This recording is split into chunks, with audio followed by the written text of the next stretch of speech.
Noon, busilak sa kalinisan ang mga ilog, sapa, batis, bukal at karagatan.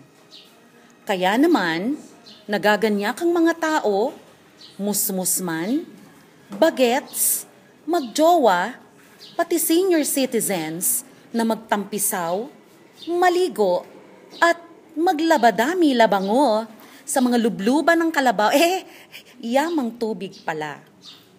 Ngewen natin mga atech, ang malusog na blue marlin na ito kung paano siya mag-belly dancing sa megalinis na water lulu. Lorna Blue Marlin, pasok!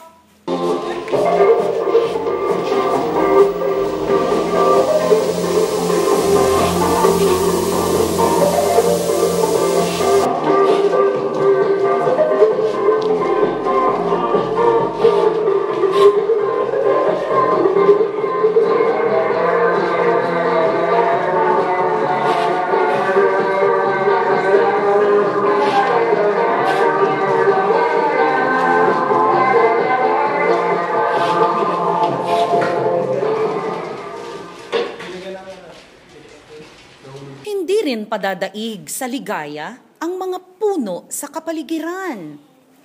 Sariwang-sariwa ang mga dahon. Matatag ang mga tangkay at sanga. Nakakahigop ng maayos ang ugat.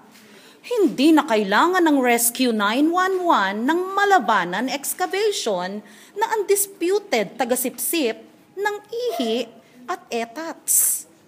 Look na natin ang matsyong-matsyong punong ipil-ipil kung gaano kagaling mag-cha-cha. Ipil-ipil king, pasok! Okay.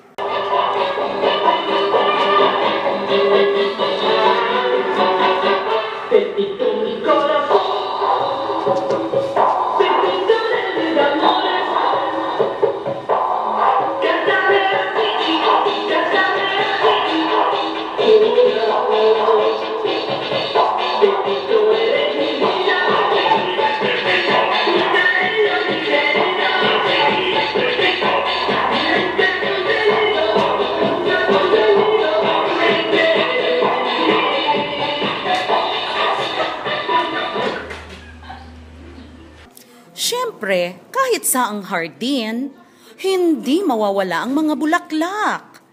Plangak, sari-sari ang kulay, hugis, laki, at bango.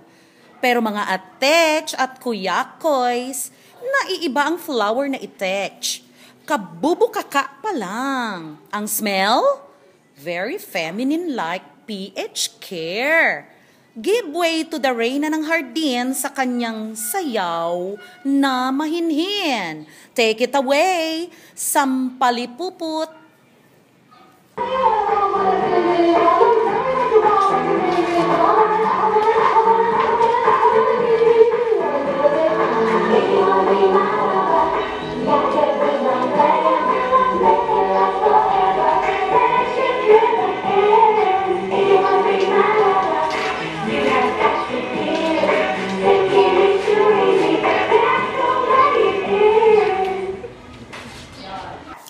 Nahalina sa galing ng kending niya ang isang bagong dating na nilalang.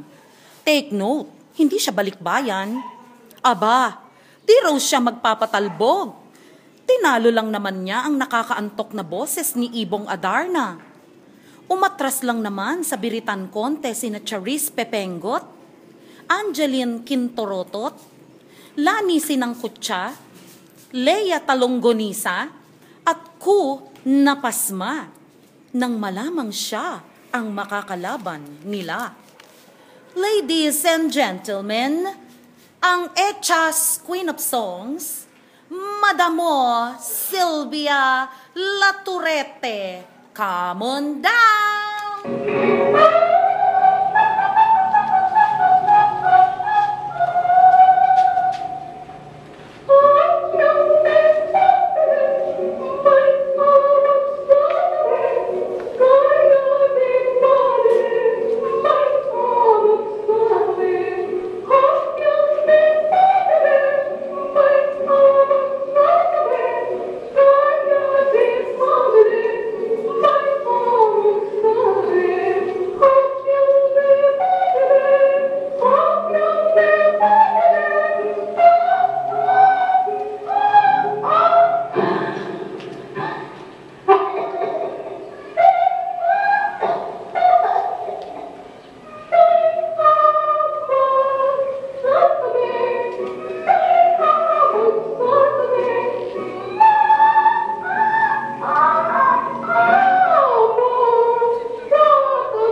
Nauuhaw ng sumimsim, ng long nectar ang dalawang lasenggang paru-parong ito.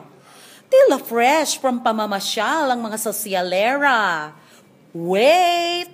May dance number din ang dalawang mahiyain. Senyorita Haliparot at Senyorita Pururut.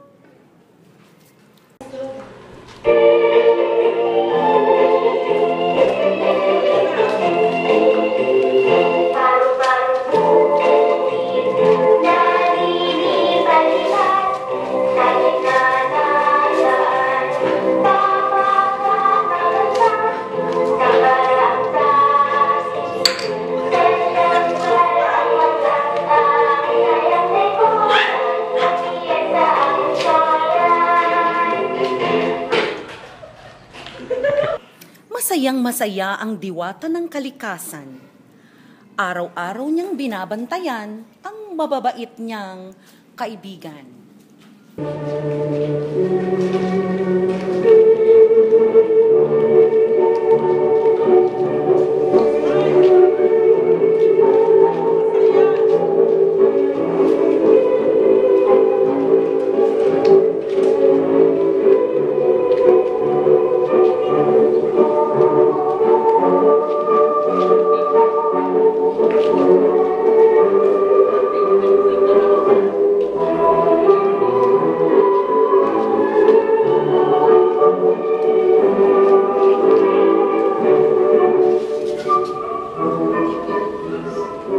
Ngunit sadyang ang tao ay walang kasiyahan. Hindi sila natutong pahalagahan ang maganda nilang kapaligiran. Walang habas ang pagpuputol ng mga punong kahoy. Bubut pa ay pinipitas na ang mga bulaklak. Di sila mapigil sa pagtatapon ng basura sa mga ilog at karagatan. Pati buhay ng mga isda, ibon at paru-paro ay kanilang sinayang.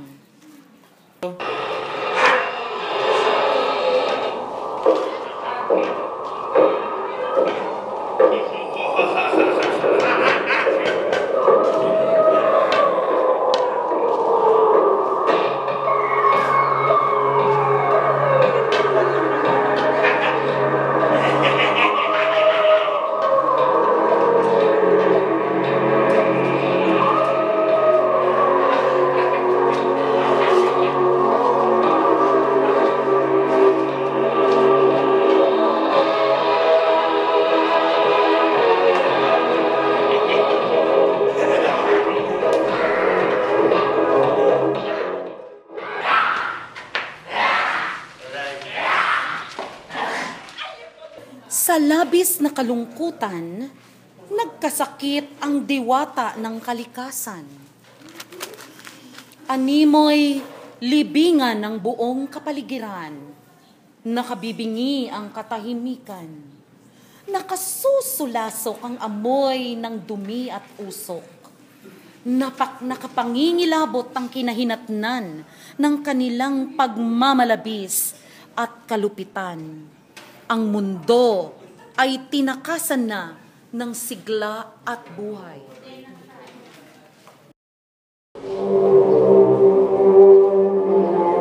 Dapat yan madilimit.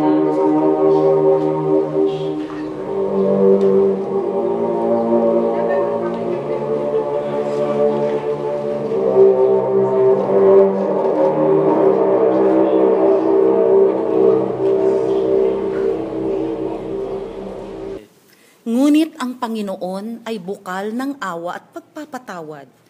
Hindi niya matitiis ang kanyang minamahal na mga nilalang.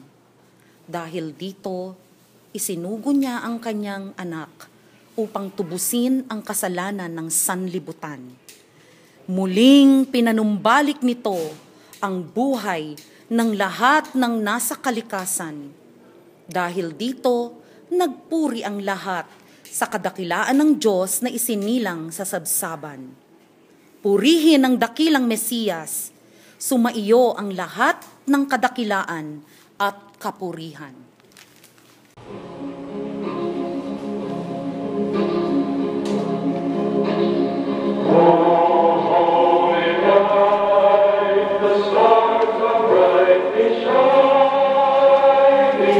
here to